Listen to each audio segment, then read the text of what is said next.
I'm Captain Nelson Willingham, and I'm working with the 347th OSS, specifically out here. I'm the flight commander for Group Weapons and Tactics, and we're working with our interagency partners out here to provide relief for the Houston area. So we're trying to figure out the best possible way to work with the interagency partners from the air perspective as well as the ground perspective, coordinating with them to figure out the best ways to go in and out of the objective areas to pick up anybody who may be at distress, and then take them to a good casualty collection point, and then move them to a better place, basically make their day better.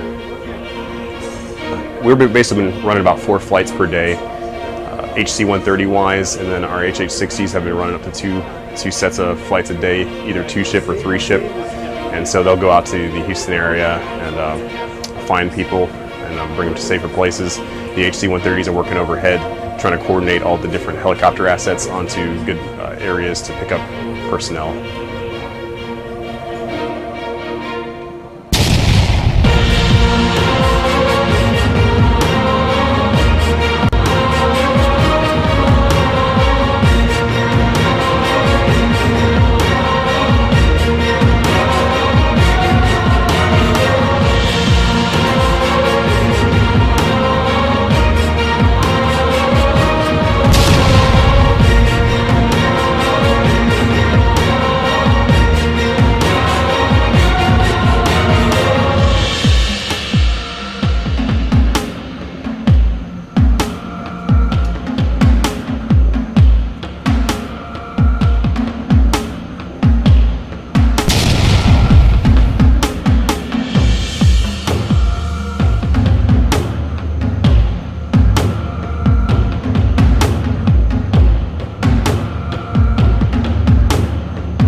From the 48th Rescue Squadron at Davis-Monthan Air Force Base responded to recovery operations for Hurricane Harvey on Tuesday, August 29th.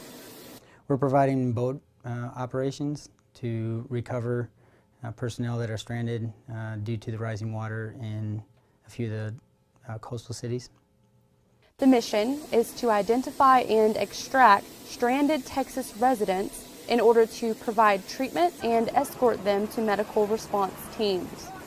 With our expertise and the number of men that we have and women ready to respond, we're always going to be at the forefront. So when this opportunity comes, we're going to chomp at the bit and put ourselves in. Airman First Class Christina Rios, Davis Mountain Air Force Base, Arizona. There you go.